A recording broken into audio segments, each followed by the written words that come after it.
Whether thou art a ghost that hath come from the earth, or a phantom of night that hath no home, or one that lieth dead in the desert, or a ghost unburied, or a demon, or a ghoul, whatever thou be until thou art removed, thou shalt find here no water to drink. Thou shalt not stretch forth thy hand to our own. Into our house enter thou not. Through our fence break through thou not. We are protected, though we may be frightened. Our life you may not steal, though we may be scared to death. Welcome to Scared to Death, Creeps, Peepers, Roberts, and Annabelles. I'm Dan. Hello, Dan. I'm Lulu Marie. Hello. It feels weird now. Sometimes I want to say Lynze, but I'm like, I don't know. Can I switch back? It feels strange. You can do whatever you want. I would say just you don't get to have a third one.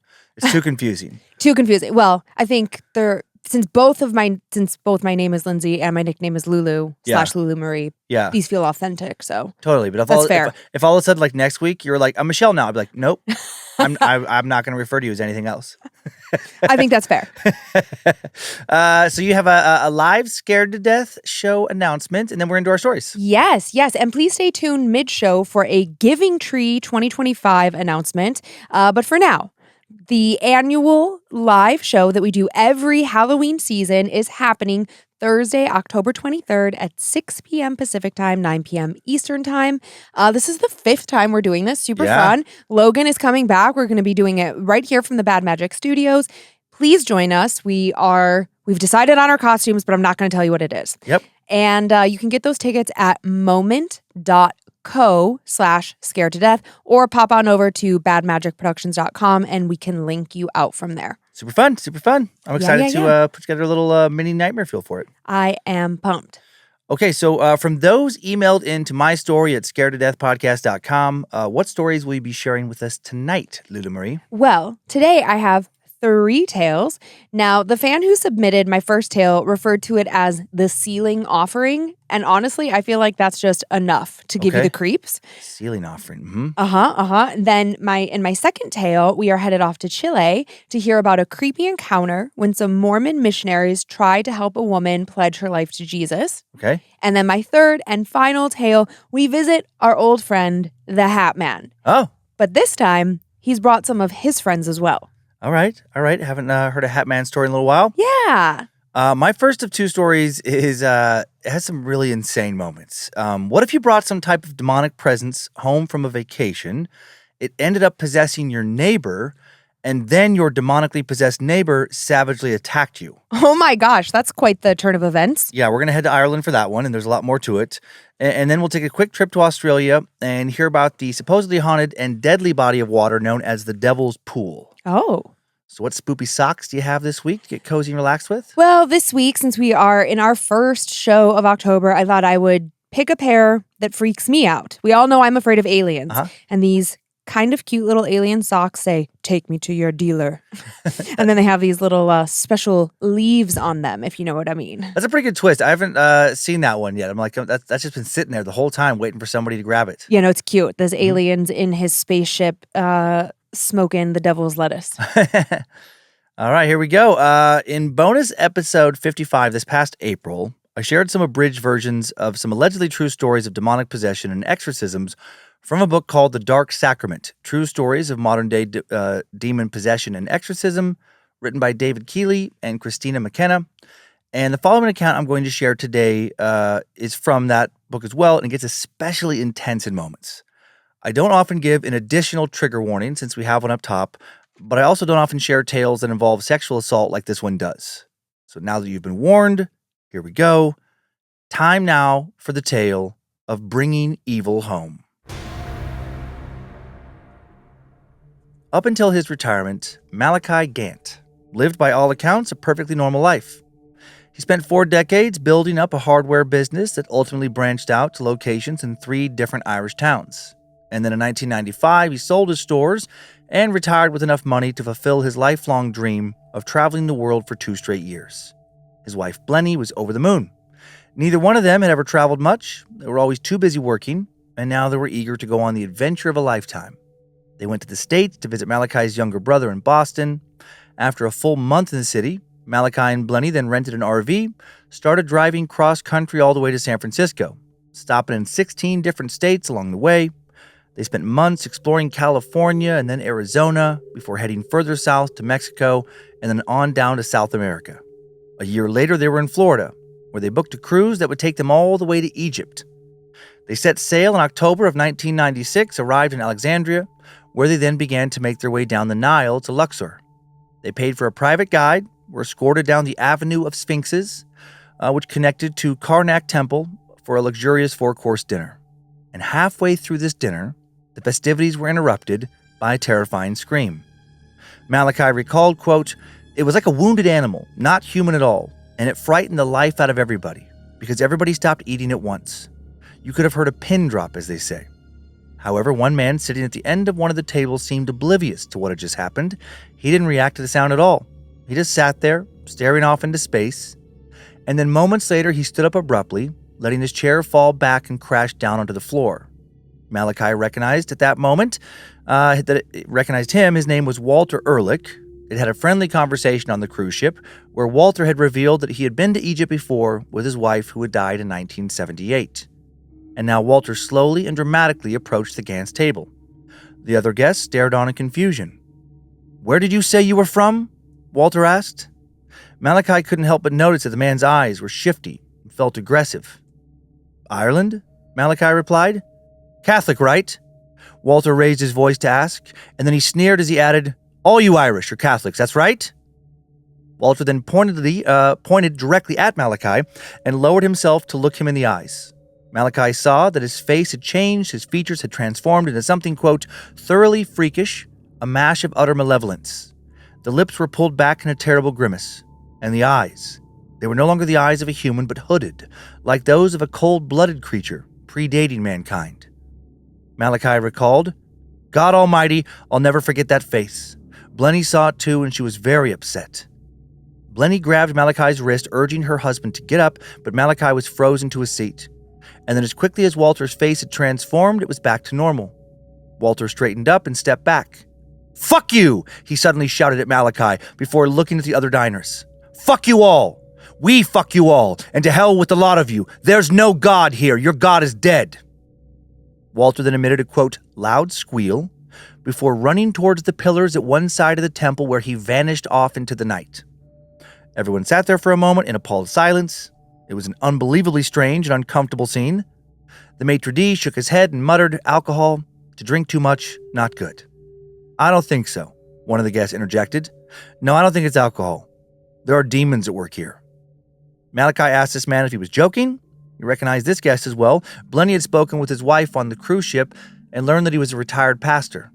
The pastor explained, "That's demonic. I've seen it before. When a man starts using that kind of language and referring to himself in the plural, it's pretty clear there are demons at work."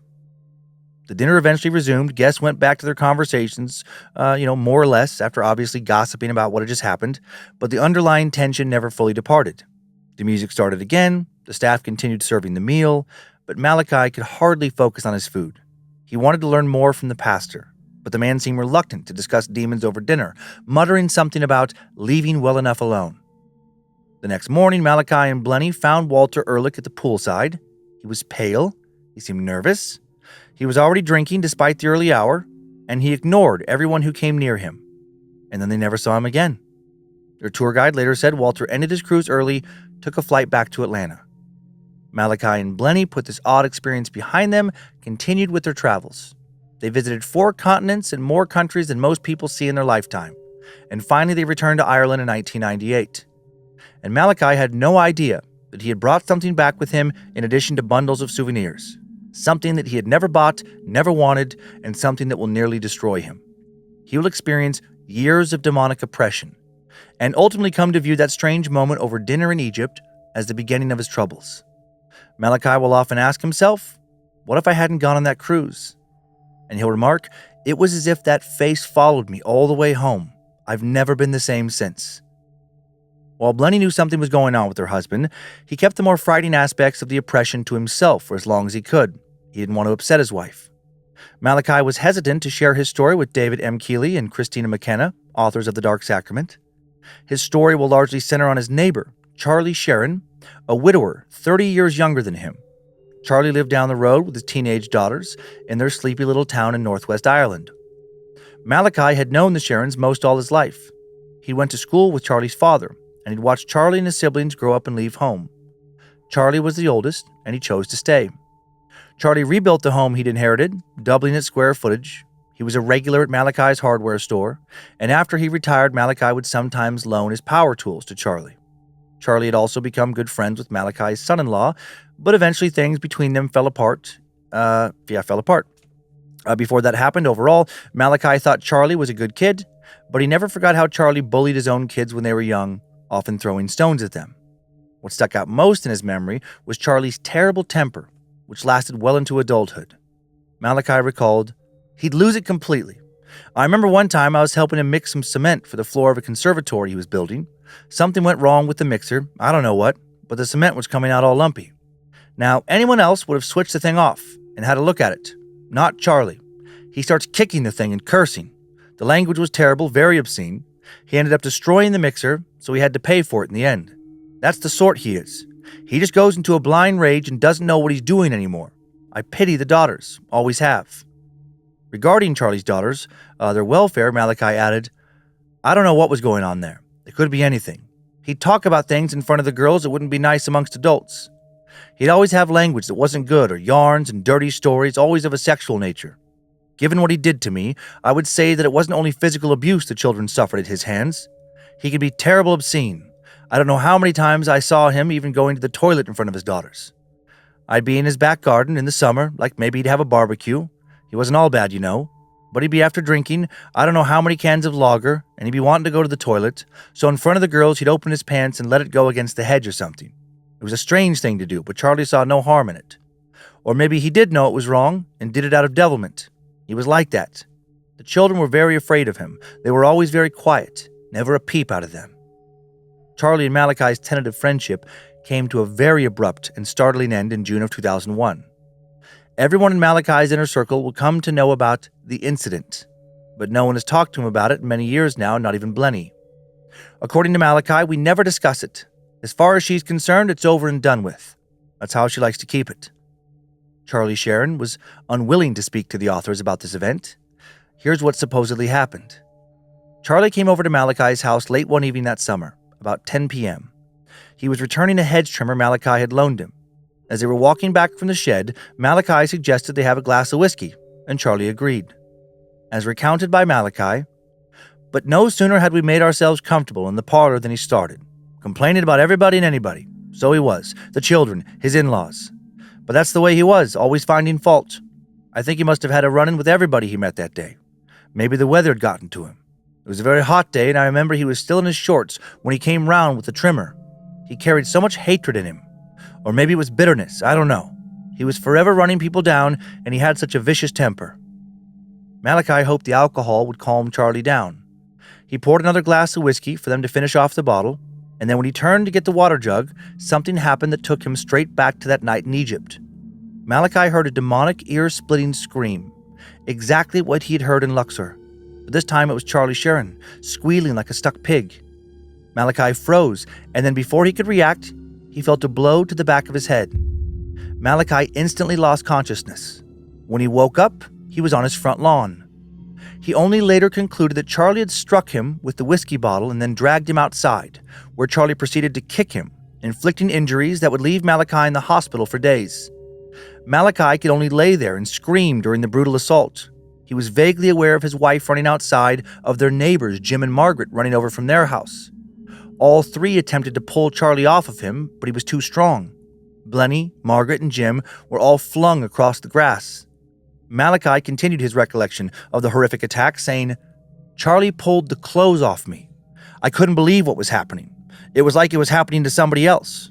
He tried to have sex with me. There's no other word for it. He was trying to have sex with me. I was semi-conscious, and I couldn't move. The weight of him was indescribable. It was like I had the weight of a big plow horse lying on top of me." Malachi then felt, in his disoriented, agonized state, as if the very ground beneath them was starting to split open. He said, "When Charlie was on top of me, he kept trying to force my face into the ground, but I managed to keep my head up so that my chin got buried instead. That way I was just about to breathe. With my head in that position and my body paralyzed, the only part of me I could move were my eyes, or so I thought. I could see this big curved gash opening up in front of me, and I knew something dreadful was about to appear. I tried to squeeze my eyes shut, but I couldn't. I just couldn't. Then in his strange vision, 5 human heads slowly rose from the earth, forming a semicircle around Malachi and Charlie. They were all grotesque faces, nearly exactly like the one he saw in Egypt. They were all also disfigured, with sores and missing teeth, and they were trying to bite at him. In Malachi's words, it was like a vision from hell, worse than anything you could ever dream about, and the stench coming from them was terrible. They just rose up out of the ground, staring at me, trying to attack me, but they couldn't because they had no bodies that I could see, just the heads. I'll never forget them. I thought I was going to die at that moment. I was calling out to my wife and Jim and Margaret. The heads were shrieking. It was as if they were waiting for Charlie to kill me, like I was some sort of offering he was making to them. Finally, Malachi was able to find his voice. "Jesus, help me!" he cried out. "Jesus, help me!" Then incredibly, he claims that Charlie abruptly stopped assaulting him, that the grotesque heads from his vision slowly retreated into the earth. But the attack wasn't over. Malachi was now yanked upwards by his hair, and then Charlie crouched down in front of him so close their faces almost touched. But it wasn't Charlie in front of him. It was a demon resembling those hideous heads. This demonic version of Charlie now thrust Malachi's face into the earth before turning towards the horrified onlookers, shouting, "We're not finished yet! We're going to make an example out of Malachi!" Charlie told them then what he intended to do to Malachi in obscene detail. Malachi was instantly reminded of the pastor's words in Egypt, that the use of "we" suggested demonic possession. Charlie now turned his attention back to Malachi, and then Malachi alleges he raped him in front of his wife and neighbors. And when he was done, he left without saying a word. The others helped Malachi into the house, and a local doctor took him to the hospital. Malachi told hospital staff that he had fallen, but no one believed him. His injuries were not consistent with the fall. It was obvious he'd been attacked. He lied and said he didn't know who did it. They wanted him to call the police, but Malachi refused. He was ashamed in addition to being outraged. Malachi also claimed he wanted to protect Charlie's daughters from hardship. He said that as he lay in his hospital bed, Malachi racked his mind for a logical explanation for what had just happened. He suspected this was not the first time Charlie had raped a man. As he lay there, he began to remember certain hints dropped by Charlie's children and others over the years as to their dad's true nature. Shockingly, Charlie came to visit Malachi in the hospital 3 days later. He denied any recollection of what had happened, but Malachi swore he saw remorse in Charlie's eyes when he looked over his injuries. "Why'd you do it, Charlie?" Malachi asked. Charlie answered, "I honestly can't remember a thing," but then he suddenly rushed out of the room, and that was the last time they ever spoke, but only the beginning of Malachi's troubles. The image of the disfigured heads haunted Malachi. He wasn't thinking clearly during his time in the hospital. He'd been hit in the head, brutally assaulted, was disoriented, according to the authors. Yet a vision of ghastly heads, such as Malachi claims to have seen, seems to belong more properly to the realms of drug-induced hallucination than a vision brought on by pain.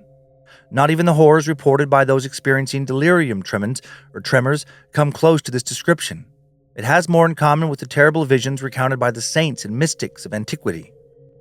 Malachi's vision could have been discounted if it were an isolated incident, but then the poor man supposedly had another paranormal encounter weeks after the attack. For years, Malachi had been a frequent visitor of Father Ignatius McCarthy's monastery in the next county over. He did odd jobs for the monks and loaned them power tools as needed. He viewed the monastery as a place of spiritual renewal, and he always enjoyed chatting with his old school friend, Brother Candace. Brother Candace was Malachi's confidant, and he could always set him on the right path. Sadly, Brother Candace died a few months after midnight on January 1st, 2000, few minutes after midnight, January 1st, 2000.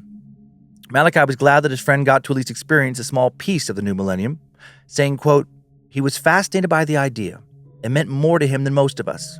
He loved the notion of Jesus going into a third millennium. It's what he'd always prayed for." After the attack, Malachi was tormented by visions of the disfigured heads. He had frequent nightmares and occasionally woke up to see a ring of heads suspended above him. Malachi prayed for deliverance. He experienced another nightmare in September of 2001. As usual, he woke up, saw the heads above him, and he said, "I was staring in terror at the heads above me when I realized there was a figure standing by the bedside. I looked up and saw Brother Candace. He was as real as you are now. He was looking down at me and smiling. I think he had a pair of rosary beads in his hand. When I looked again, the terrible heads were gone, and from that time on, I never saw them again. That was all due to Brother Canis, I'm sure of it. Although the heads were now gone from his nightmares, Malachi was not doing well. His mental health had deteriorated, so had his physical well-being. It was as if his body was fighting off a virus. He experienced head colds, muscle pains, and rashes. Most concerning, he lost over 28 pounds in 8 weeks without any effort or change in his diet. At one point, Malachi was going to the doctor twice a week, but he didn't receive a diagnosis other than, quote, the onset of old age. Malachi was worried that he was suffering from what he called the wasting disease. Malachi's doctor referred him for a 2-day hospital stay, but specialists couldn't find anything wrong. He was advised to go on bed rest, but that was impossible due to the paranormal torment he was experiencing at home. Malachi recalled, "It was the second night I was home.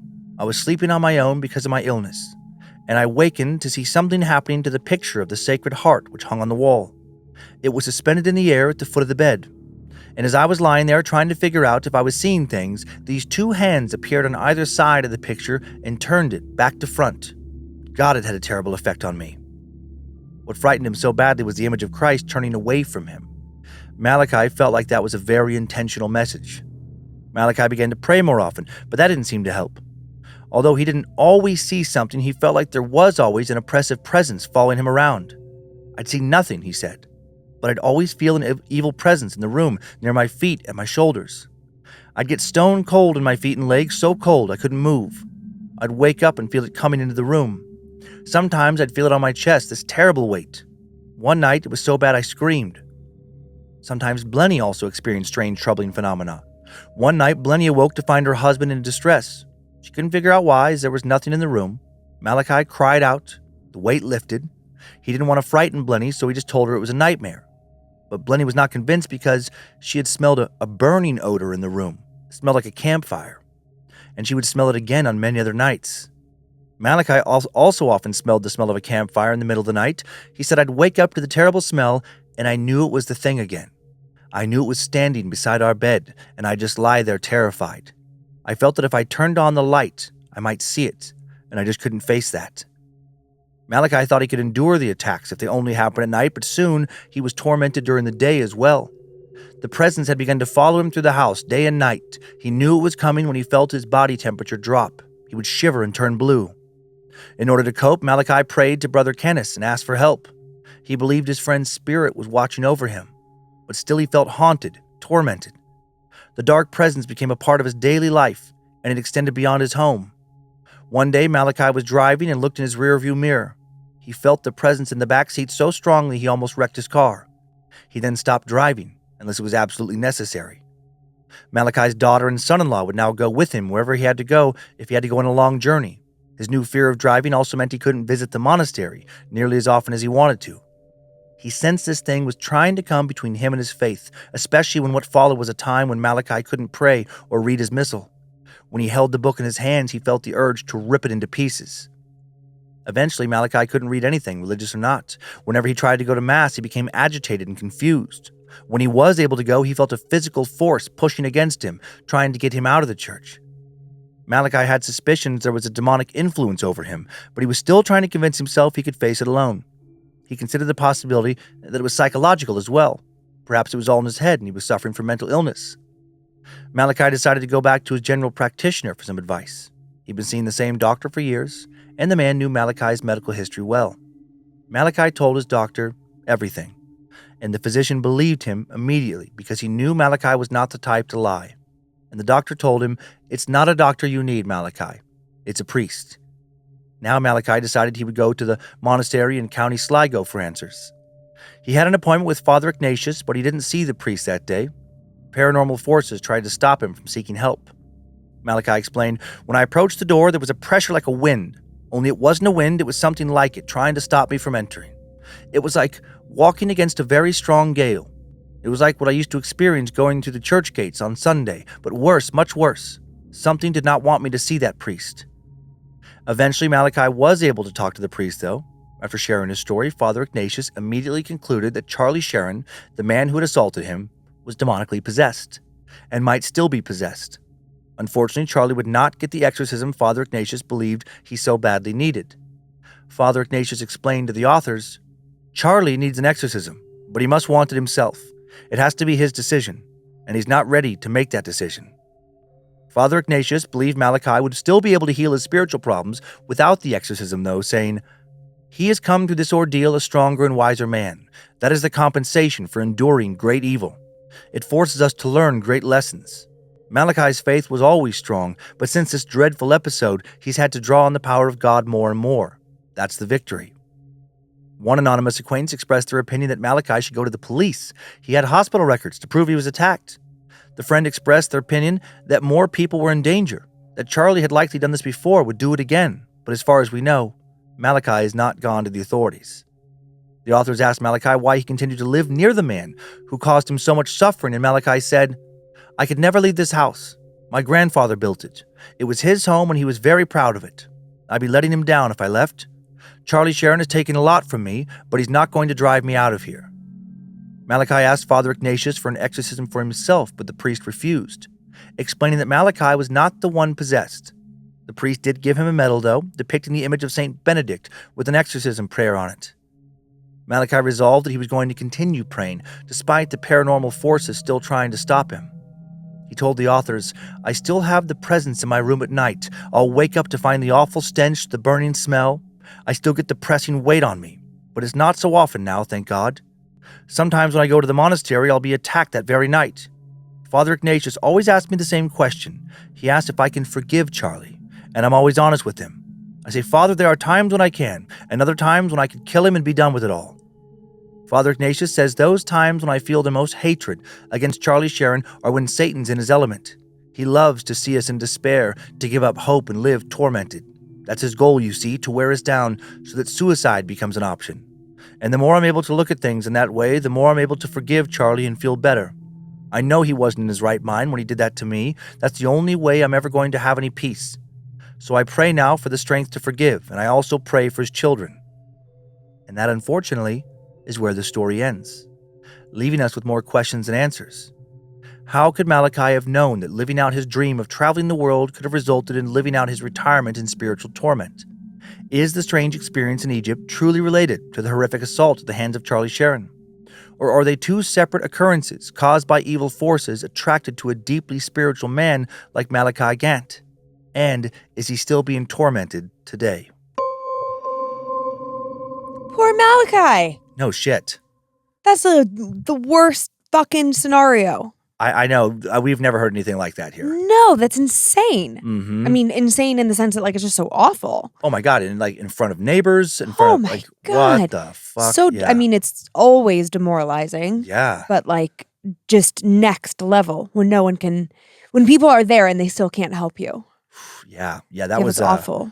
a wild tale. Yes. And also, I disagree with Malachi. Like, why not report Charlie? And I know that he said, like, the daughters, but I'm like, no, it sounds No, like get him away from those daughters. that's exactly what I was thinking. Like, it actually, yes, of course, like, they've lost their mother. You know, their dad is all they have for, Yeah. let's just say, like, familial stability. Right. But he Oh my was, gosh. but Charlie was bitching about his in-laws. So I get the feeling that, like, the in-laws could have taken the girls. I don't know. Yeah. There's just something that I No, if he's a predator, really struggle with there. like what? Yeah, and it sounds like he might be preying on the daughter. I mean, Yeah. I got the sense that he just so much shame and embarrassment Mhm. that he just doesn't want to go through the trial and the Of publicity course. that would come from that and stuff. It's like, oof. I mean, I can't imagine. Yeah, no. And also I had this, like, very dark thought of what did happen to Charlie's wife? Did Charlie Oh kill yeah, his wife? I thought that too. You know, and then also, where's Walter now? So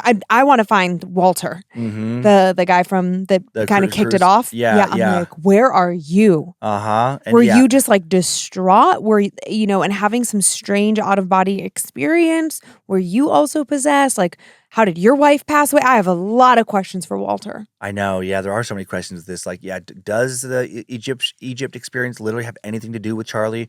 Is it completely separate? Right. You know, it could be a thing of like he is having some kind of paranormal affliction and then also just a violent, mentally ill neighbor. Absolutely. Yeah. Absolutely. Yeah. And we've explored that so many times here Mhm. that oftentimes it appears, just the track record at this point, that when you are struggling with something emotional, mental, Yeah. spiritual, when your defenses are down, essentially, when Yeah. you're at like your lowest low, it feels like demonic forces use that in their favor to take hold of you. So Yeah. I think what you're saying about, Charlie having probably just a lot of grief and then shame. Maybe he is shameful of his desires. Like there's something going Yeah. on there with him. And it appears, in my opinion, that then demonic forces Kinda took that opportunity. push him a little further. Yep. Yeah. Yeah. Or maybe he made some deal with the devil. Like, you Uh-huh. never know what goes on behind closed doors, quite literally. Yeah. I no photos associated with this story, but I did find a few about like demons in ancient Egypt. Okay. So this first one, that's just a photo from thecollector.com of papyrus, like a papyrus scroll depicting demons from the Egyptian Book of the Dead. Fascinating book written by multiple generations of priests, like a lot of generations of priests. It was written over 1,000 years. Wow. Just kept slowly adding for centuries. I don't know why Egypt is not like high on our travel list. I know. I know. We got to get there someday. I think it would be pretty mind-blowing. Oh, absolutely. Yeah, this is in the British Museum in London. Demonic entities like the plethora of Egyptian gods and goddesses numbered in the thousands in ancient Egypt. According to the Ancient Egyptian Demonology Project, undertaken by scholars from Swansea University, over 4,000 separate ancient Egyptian demons have been recorded. This next thing, this is a wooden figure of a guardian demon in the British Museum in London. It's 1550. It was made somewhere between 1550 BCE and 1292 BCE. So strange. What's its head? It's supposed to be a turtle-headed demon. Oh, turtle-headed. Okay, I was trying to understand the shape of it. But just like the black up top and stuff, it is very creepy. Mm-hmm. And then just one more. This is a wooden figure of a ram-headed guardian demon from the 15th century BCE. Guardian demon. That's an interesting term because it makes you think that they're there to protect you. But if it's a demon, perhaps not. Well, I'd have to study to give an answer. I'd have to look further into like ancient Egyptian demonology. Yeah, I certainly don't know anything about it. Yeah, but yeah, these the pictures, they do creep me out though. I know. It's something about the hands that's freaking me out. And you can catch these images on our social media, on our Instagram at Scared to Death Podcast, Facebook, same handle. Yeah. And if you're listening on YouTube, you should be able to see these images at this time. Okay, great. Yep. And you ready to move on now? Leave Ireland and head to Australia? Yeah, I'm kind of sad because I like really want to be in Ireland, and now I feel really freaked out. This next story takes place in far north Queensland, Australia, just outside the small town of Babinda, about 60 kilometers or 37 miles south of Cairns. It's in a place of extraordinary natural beauty. Crystal clear waters tumble through a rainforest gorge, swirling around massive granite boulders polished smooth over the centuries. The setting looks like paradise, and yet this paradise has teeth. The spot is called the Devil's Pool, part of an area of several scenic, inviting, but also quite dangerous water features called the Babinda Boulders. And while it attracts countless tourists, hikers, and swimmers, it's also infamous for how many of them meet their maker here. More than 20 people are believed to have died in recent recorded times in this area, and locals will tell you it's not just because of the hidden currents or the slippery rocks. Supposedly, nearly all of those who have died have been young men. According to the indigenous Yidinji people, a powerful spirit from long ago still lingers in these waters, the ghost of a grieving princess whose sorrow has curdled into something dangerous. Time now for the tale of the Devil's Pool. Long before Europeans set foot in Queensland, this place was sacred to the indigenous Yidinji people. They tell the story of Ulana, a beautiful young woman of their tribe who was forced to marry an elder whom she did not love. Ulana's heart belonged to someone else, a young warrior named Daiga from a neighboring tribe. Their love was forbidden, but passion, of course, doesn't always bend to tradition. The two of them tried to run away together, fleeing into the rainforest, hoping to disappear into the hills and find some place to start a new life. But Ulana's people pursued them. Caught between her tribe and her lover, Ulana is said to have cried out in despair and thrown herself into the rushing waters of Babinda Creek, where she drowned beneath the rocks, her body claimed by the churning undercurrents. And while her dead body was recovered and buried elsewhere, her spirit never left the water. The Yidinji say that Ulana's ghost now waits beneath the surface, calling to young men who wandered too close. Some claimed to hear her weeping.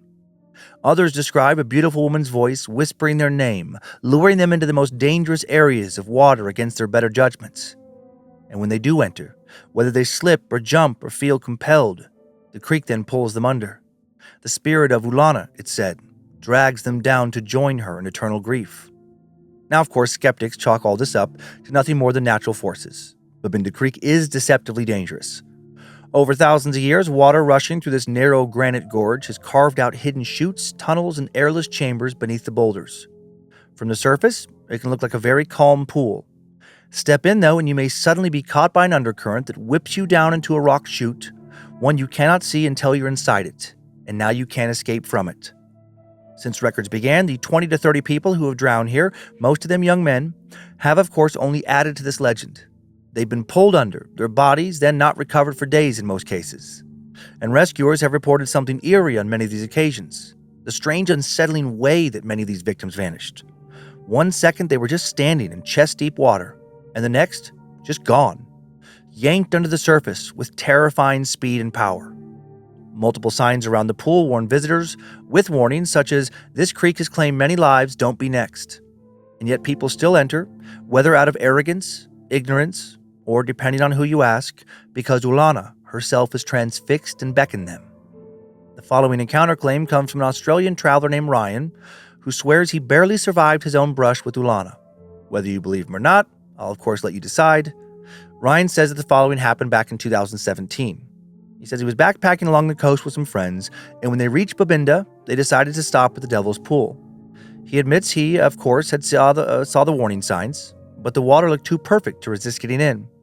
His friends stayed dry, joking he would be the next dumb tourist on the news, but Ryan insisted he would just wade in, not venture out further, far enough where he would have to swim. And at first he was fine. The water was shockingly cold, but refreshing. He described standing waist deep, feeling the smooth granite beneath his feet. The rainforest around him was quiet, the air heavy with humidity, and then he says he heard it. A woman's voice, soft and singing. Ryan thought at first it was someone else nearby, but his friends still in the bank didn't seem to hear anything. He asked them if they heard the singing, and they just laughed. They told him to stop trying to spook him. But he wasn't joking, he really heard it, and he continued to hear it, and the voice was growing louder, sounding as if it was coming from someone approaching him. He swears it was calling his name. Ryan. Whispering but urgent, sweet but sad. He turned his head, scanning the rocks, and that's when he claims he actually saw her. He wrote that just beyond the whitewater, half hidden behind a boulder, was a woman with long dark hair, dark skin, her deep brown to the point they were almost black eyes, fixed on him. She raised one hand, beckoning him closer. Ryan says he felt, not curiosity but compulsion, like he had to go to her. It was as if his legs had started to move on their own. He stepped deeper and deeper into the Devil's Pool, ignoring his friend yelling out from the shore. They thought he was just playing around, but then with the next step, he slipped. His foot found nothing but emptiness, and instantly the current seized him. He was yanked under, smashed against the rocky bottom, rolled through freezing water so violently he quickly didn't know which way was up. He reflexively started to scream when he had first slipped and ended up swallowing some water. Now his chest felt like it was going to burst. He was starting to panic, worried he was going to drown, but through the roar of the rapids, he swears he was still hearing that woman's voice, clear as a bell. "Stay, Ryan. Stay." And then something brushed up against his ankle. It felt like fingers. He felt himself being pulled deeper, and he kicked wildly, desperate, now certain he was just about to die. But then, he has no idea how this happened. It was like the current spit him out. He broke the surface, gasping, coughing up water, slamming into a rock shelf near the edge. When his friends hauled him out, he was white as a sheet. They thought he was exaggerating when he said a woman pulled him under. But Ryan swears it was not the river that tried to drown him. It was her, the spirit of Ulana.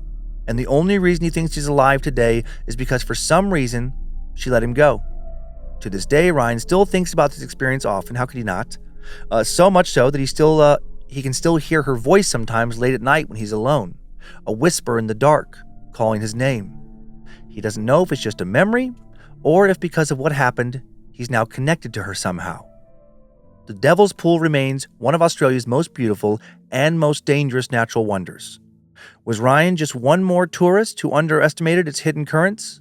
Or did the spirit of Ulana truly reach out from beneath the granite and almost claim another soul to accompany her in her lonely grave? Why does Australia have so many things to be afraid of? That was my immediate thought. I'm like, listen, you've got sharks, you've got these crazy ass bugs, there's snakes, and now this?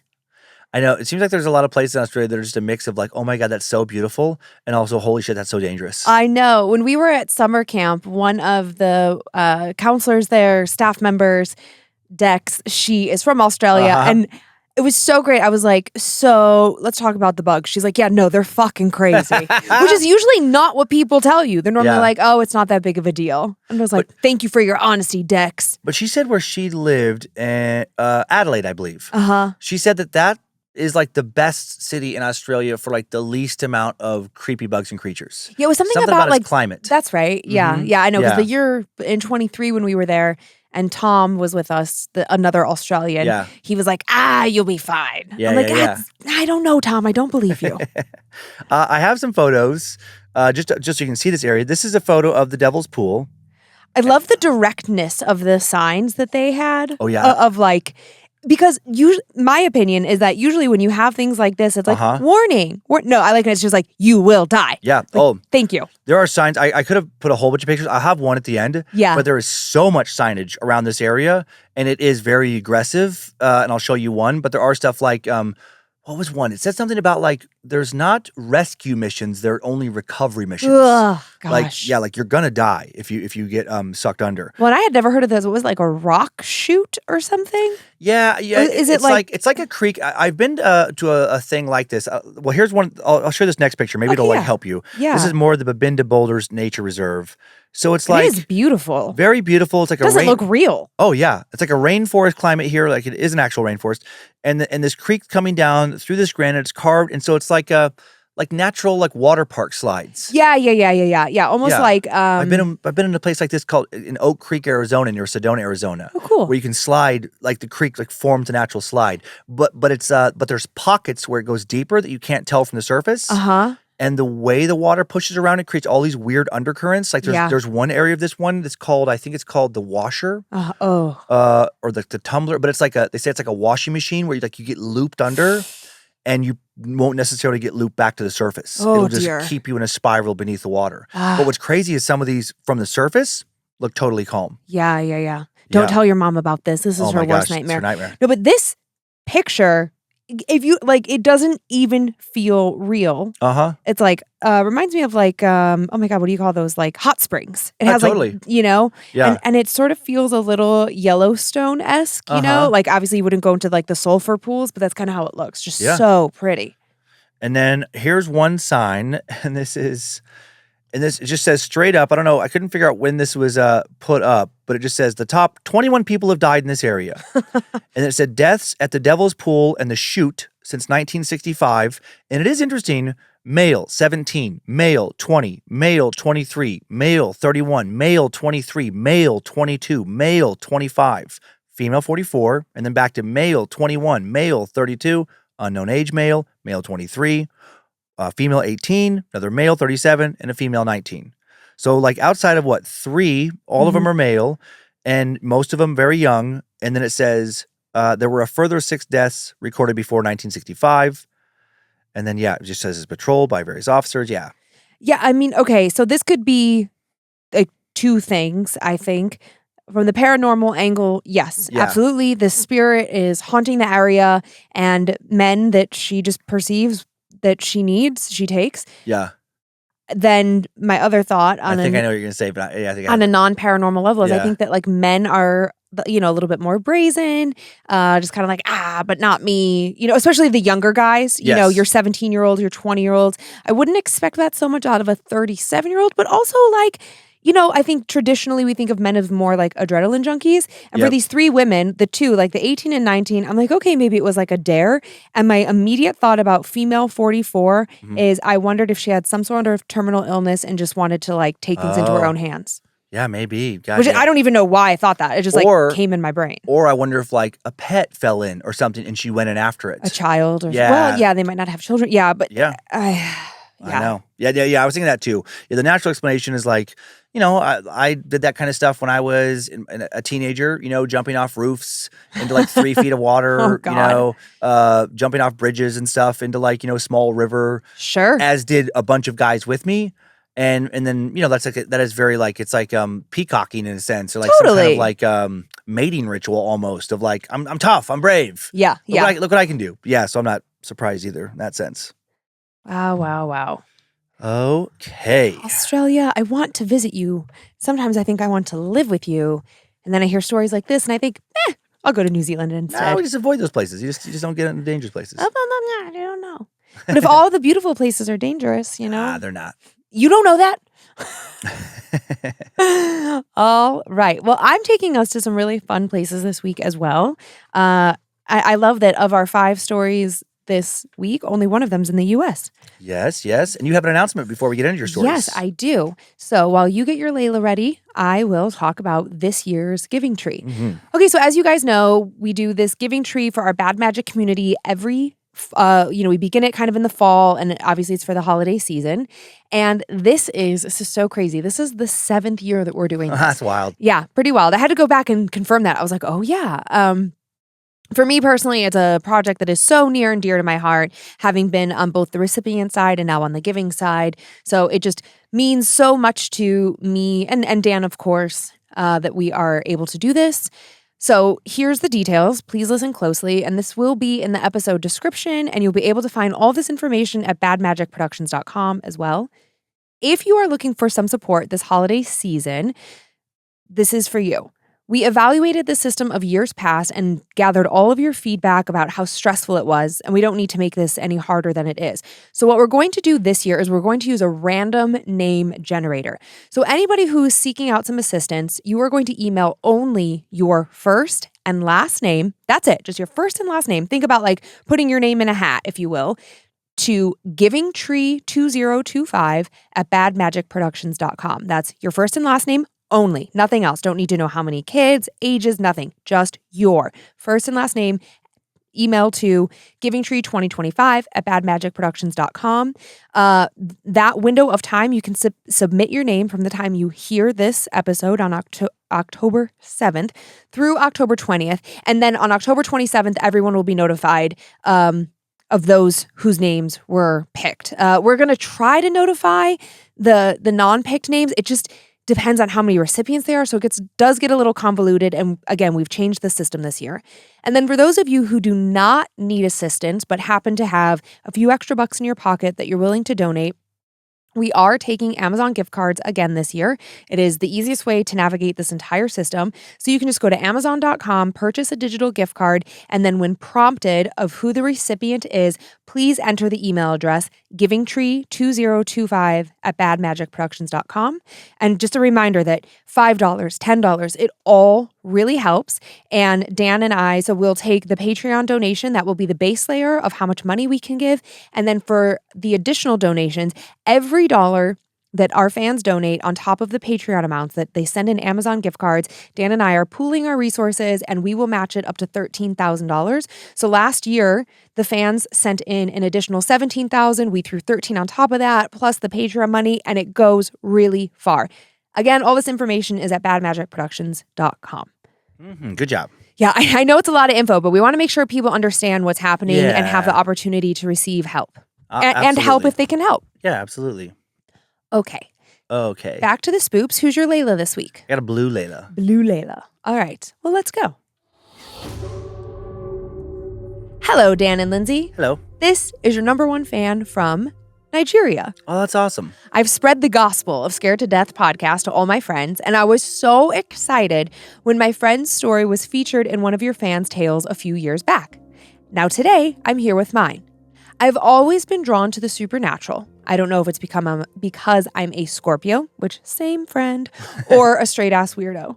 This story is just one of the few incidents that happened to my family whilst living still in my teenage years. Sit tight, hold on to your squishy, while I tell you the tale about the ceiling offering.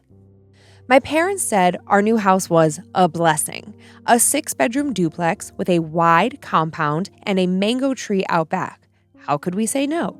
We were finally leaving the cramped 2-bedroom apartment behind. New beginnings, right? The first few months were fine. The air was fresher, there was space for all 6 of us: Dad, Mom, me, Tarsh, my younger sisters, Tahila, Sophia, and our baby brother, Samuel. It felt like things were finally looking up for us. But then it began with Sophia. She developed a fever so high her lips turned blue. The doctors said it was just malaria, but after 3 rounds of injections and medications, her condition did not improve. Then Samuel started vomiting constantly, even when he hadn't eaten. Mom barely slept anymore, always checking their temperatures, cleaning vomit, and praying softly in the dark. By the 3rd week, it had spread like wildfire. I woke up with rashes all over my legs and a pounding headache that wouldn't go away. Tahila collapsed in the kitchen while boiling rice. Even Mom and Dad weren't spared. Dad had developed a stubborn cough and chest pains, and Mom had dizzy spells that made her grip the walls just to stay upright. We tried everything: hospital visits, blood tests, fumigation, but nothing helped. Every corner of the house felt heavy and dark. The lights flickered even when NEPA, Nigeria's erratic electricity supplier, was generous. The kitchen always smelled faintly of something burnt, even when no one was cooking. And at night, the ceiling creaked like someone was walking above our heads. One evening, the power was out again, and Mom decided enough was enough. She picked up her Bible, anointing oil, and started praying. Mom prayed for more than an hour, sprinkling anointed oil around the house and rubbing it on all of our foreheads. We all had dinner and went to bed. I myself felt a little bit of relief. But then, in the middle of the night, I woke up. Someone was walking on the ceiling again, or so I thought. I crept to my parents' room and woke up my mom. I told her I heard the ceiling creaking. My mom said she was just having a dream about that same ceiling before I woke her up, but she refused to tell me anything in detail. We don't usually say what we dream out loud. We simply pray about it. She woke my dad and asked him to help her take off the ceiling boards. That night, we brought down the ceiling boards one by one. Dust rained down, and the flashlight beam caught something hidden in the far corner. Dad climbed the ladder and pulled out a small bundle wrapped tightly in a red cloth. We watched in stunned silence as he unwrapped it. Inside was a blackened, hand-stitched doll, crudely made, with tiny cowrie shells for eyes. Its chest had been pierced with a rusty nail. Wrapped next to it were 3 pieces of Lynze, calabash chalk, some brown kola nuts, and a piece of paper with faded writing that none of us could read. Mum recoiled. "This is a shrine," she said, "a sacrifice. Someone placed this here to anchor something evil to this house." And she didn't waste any time. She set up a small fire in a metal basin in the compound. We watched as she anointed the bundle with oil, poured salt, and prayed with a voice I'd never heard her use before: strong, furious, commanding. Then she tossed the cursed object into the fire, and the doll hissed. Yes, it hissed, like something alive. The red cloth didn't burn immediately. It curled like a snake trying to resist. But Mum kept praying, louder and louder, until the entire bundle finally caught and burned to ash. That night was the first time in weeks I slept through the night. The air felt different, lighter. Sophia stopped coughing in her sleep, Samuel's breath returned to normal, and Mum didn't hold the wall once. Within 3 days, every symptom disappeared, and no one fell sick again. The laughter returned, and the shadows receded. We never found out who placed that thing in the ceiling. The landlord denied knowing anything. But Mum said something I'll never forget. Some homes are not built on land. They're built on secrets, and secrets don't like strangers. We stayed in the house for 2 more years, and nothing ever happened again. But sometimes, when it's quiet at night, I still hear the creaking in the ceiling, and I wonder, what if we had never looked? What if we never had found that shrine? Tarsh. Thank you, Tarsh. Man, that was like I was envisioning like a horror movie, Mm-hmm. like a horror film.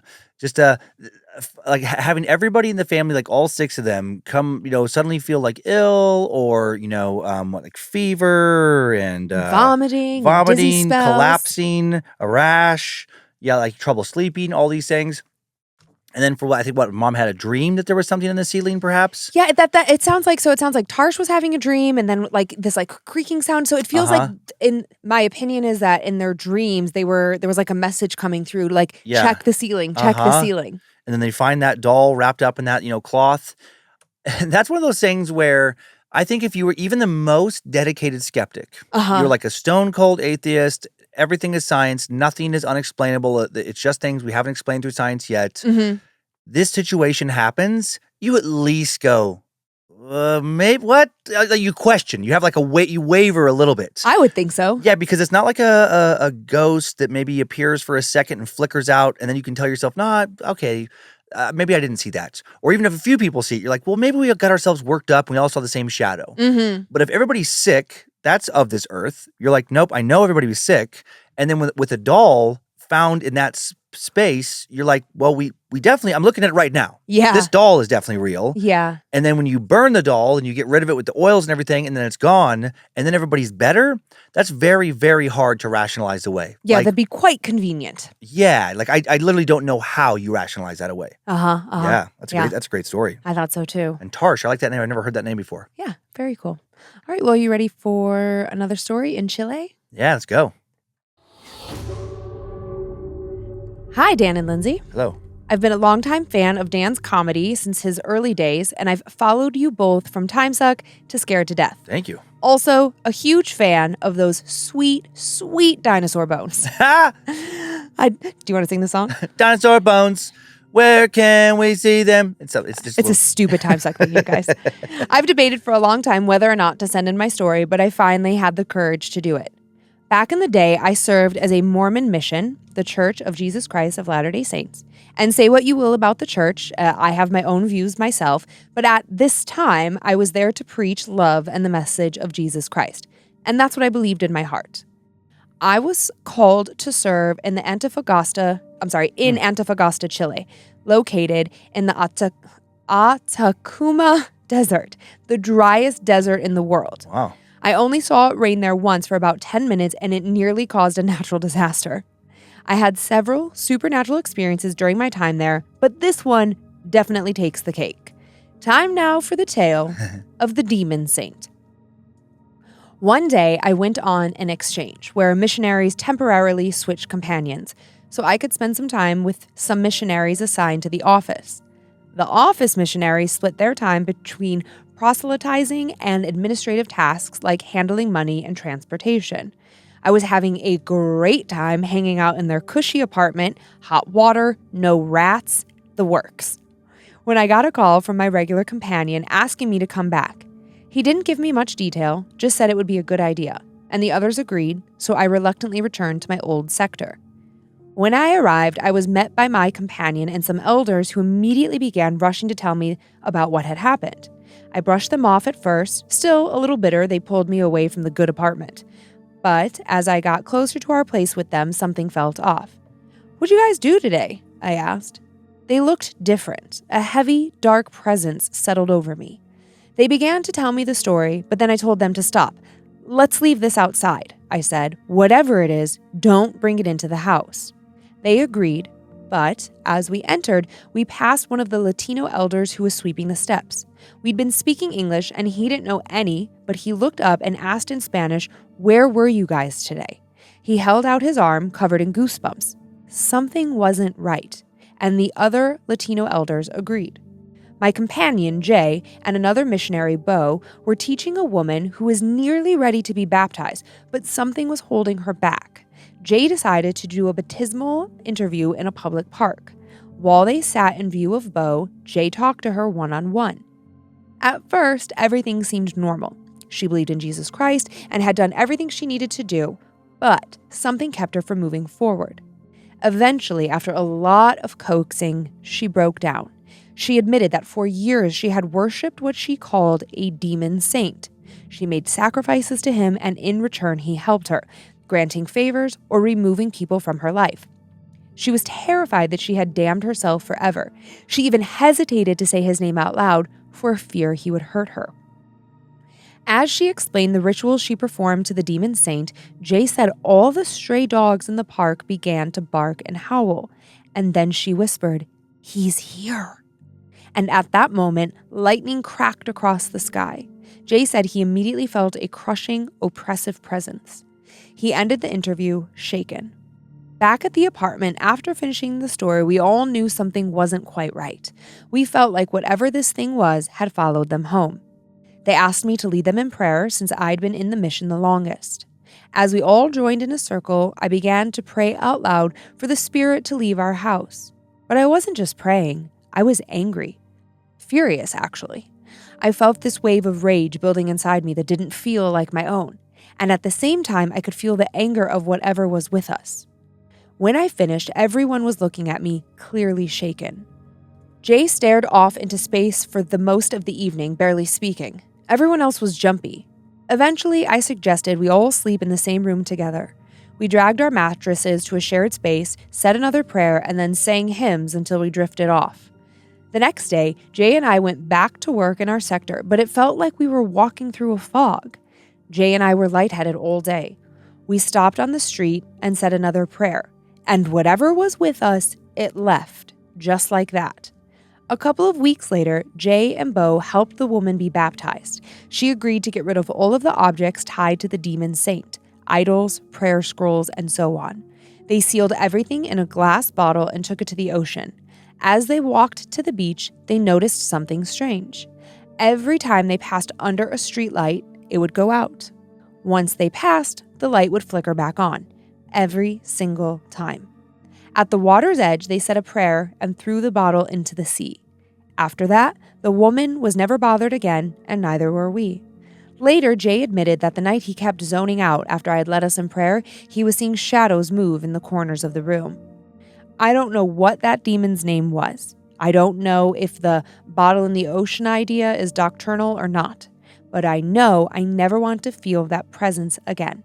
Shout out to my amazing girlfriend who always listens, and to my two best friends, Tom and Reese. Oh, did I say Emily? Shout out to my amazing girlfriend, Emily, who also listens, and my two best friends, Tom and Reese, fellow fans of the Suckverse. Stay spooky, AJ. Thank you, AJ. Yeah, thanks for listening to both shows, all the stuff. I love when we get the LDS missionary stories because they go everywhere around the world. And it's just cool to hear from like foreign places, like the I didn't know the driest desert was in like Chile, and just like just the setting that AJ kind of painted was just fascinating.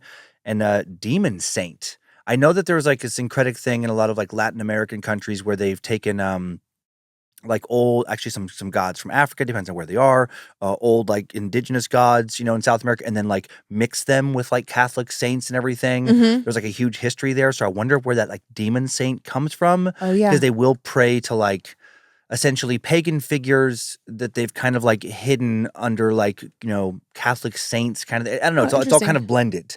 It's a different form of Christianity than I think outside of the Latin community or parts of the Latino community than people are used to in the U.S. Yeah, it was totally foreign to me. Yeah, I've been in some of those shops where they buy their supplies in different places. And it's fascinating, like all the different like saints and stuff that they can like, have like these votive candles and burn for and stuff, or prayer candles, whatever. Is that like what we were in, like in Oxnard? Yes. Yes. Okay. I can't think of what like you call those shops. I mean, metaphysical is not the right word. Yeah, I can't think of it because It's is not a Christian voodoo shop. No, It's like, it is a what Christian is the supply word? store, but it's not like. But it's interesting where it's like it is a Christian supply store, but a lot of Christians in this country, if they were to stumble in it, would find it to be demonic. Yeah. I know there's like a word for it, and it's driving me crazy. I love to hear stories that are religiously based as well. Just as a non-religious person, it helps expand my mind on what their beliefs are, and I think it's cool. Like that people go out into the world and try and help other people. Yeah, absolutely. Yeah. All right. Well, back to the States finally for our fifth and final story. These are great. I really love those first two stories. Oh, good.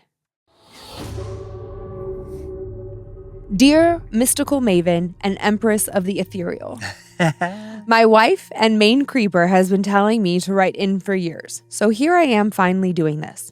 I will start by saying that I am an engineer by trade, and this makes me bound to logic and reason. I acknowledge that there has to be so much we do not yet understand or even perceive in our world or universe. I tend to maintain focus on what we do understand, what we do perceive. I generally think that randomly hypothesizing about such things without real empirical evidence does not do us any good and often just leads to misinformation and chaos. So, I do not tend to believe in the paranormal, spooky, or scary, but can follow logic that says I should not fuck with it just in case it is real. Interestingly, I consider myself a peeper as I have way less tolerance for scary shit than my wife does. Not exactly sure what to make of all of that. Time now for the tale of what the fuck just happened. 8 years ago, I was attending some friend's wedding here in Albuquerque, New Mexico at a renovated sanatorium, which is a now high-endish hotel and rumored to be heavily haunted. I was sharing a room with some friends so we could go thoroughly enjoy libations and participate in wine-based idiocy. After attending the wedding and returning to the hotel, we planned to go to the rooftop bar to continue the festivities. The friends I was staying with and I returned to our room to freshen up before heading up to the bar. We made our way to the elevator, and up we went.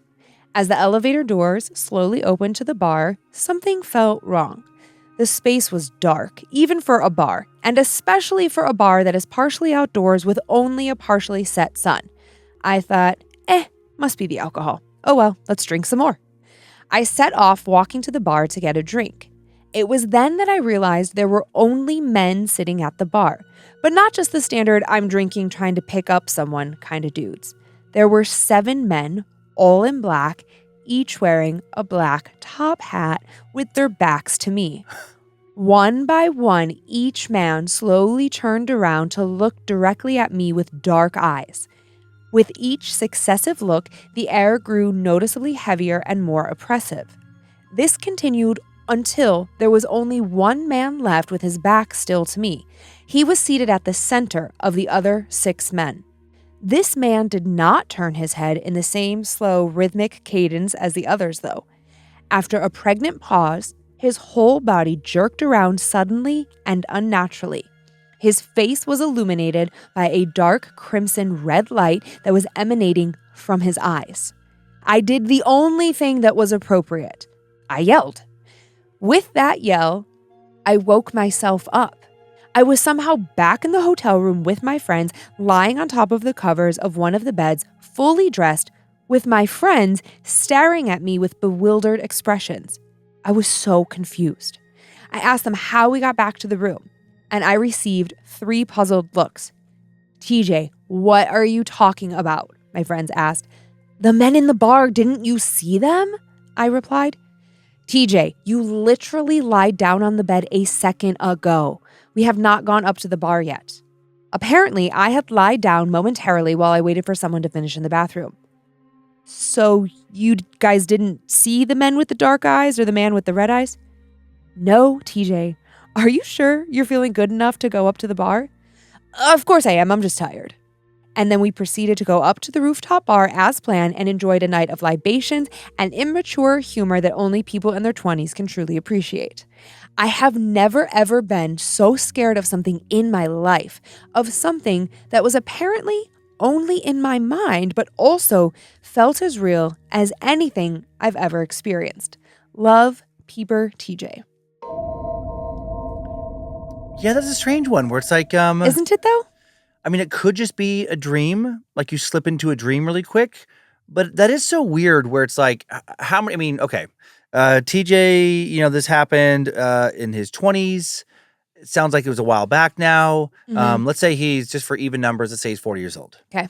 And that means like, and you start kind of remembering, your dreams and stuff. I don't know, let's say at the very latest 10 by the time you're older. That's 30 years of 365 nights where it's like, that's 3,650 nights, plus not counting naps that you've fallen asleep, and only one time you have that situation. Like, why?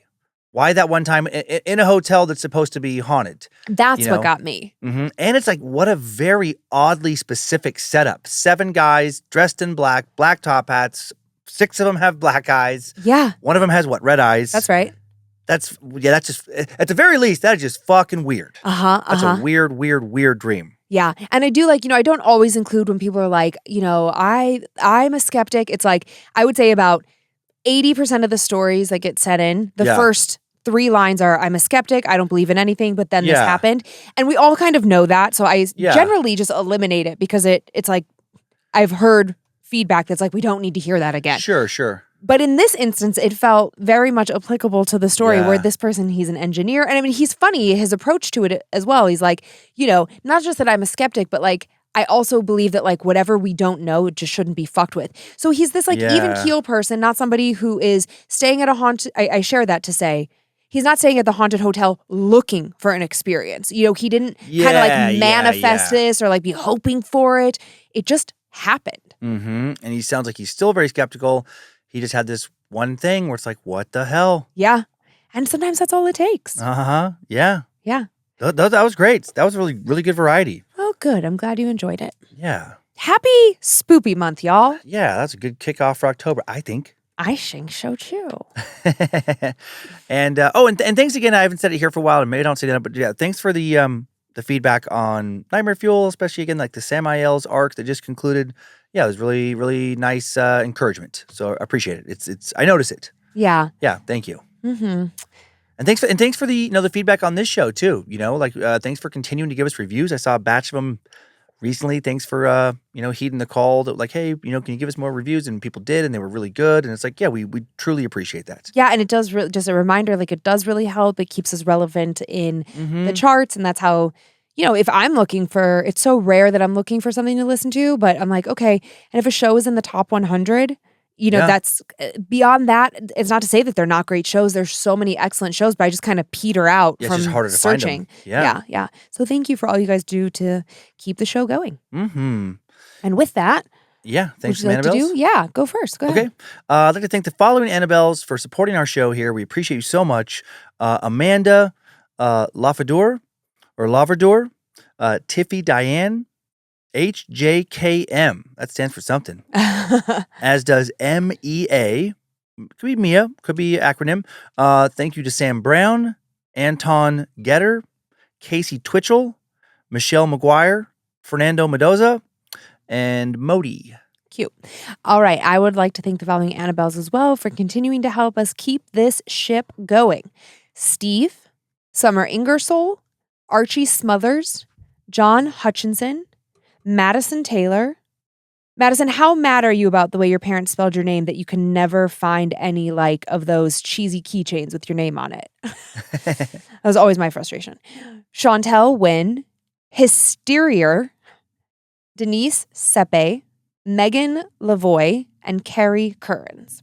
Yeah, thank you all so much. All right, now I've got a chunk of spoopy shout-outs. Some of these are really funny. To Loaf from your secret admirer. How is it our 5th anniversary? Feels fake, but it's true. My only regret is that we really should have grabbed that pot. Looking forward to being creepy and delightful alongside you for many years to come.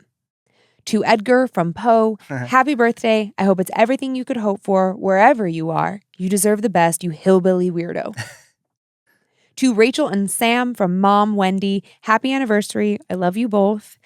Wendy, you should treat Rachel and Sam to summer camp. All 3 of you should come. We had so many mother-daughter, actually, father-son, 2 parents and a child. It's like absolutely a family affair. To Wolverine from Hulk, happy birthday. To Annie from Russ, happy anniversary to my wife, my best friend, and real-life superhero. I'm so proud of you. You inspire me to better myself and attempt my dreams. Your motivation and perseverance are amazing. You're truly my hero. I love you. To Jamie from Jamie, yes, I am sending myself a message and I'm cool with it. You will be okay. Things feel frustrating and I know you're scared. Anxiety and depression suck. You feel stuck, but you aren't, so just take a deep breath. Your path and your story will open up ahead of you. Everyone will be proud of you. Just breathe and go me. Go, Jamie, go. Go, Jamie, go. And lastly, to a real peach melba of a guy, That's a Times Like reference. my hot Hawaiian, from the curly-headed fuck your sexy hippie, happy True Confessions Day. Funny. Thank you for sharing your inside jokes with us. Yeah. Like, I don't ever need a description of why they are what they are. They just bring me so much joy. Yeah. Oh my God, I forgot about the Peach Melba thing. That is our show. Thanks for continuing to send in your personal tales of terror to mystory@scaredtodeathpodcast.com.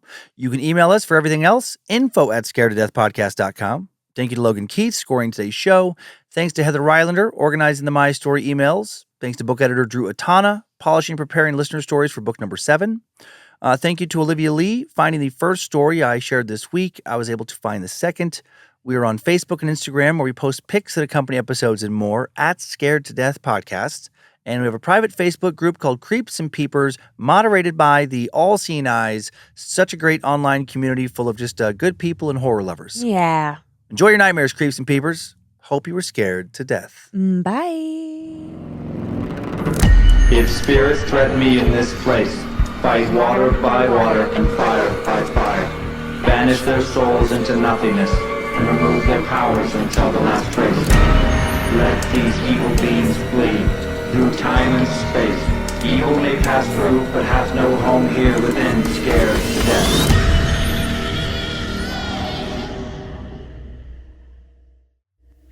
Mad Magic Productions.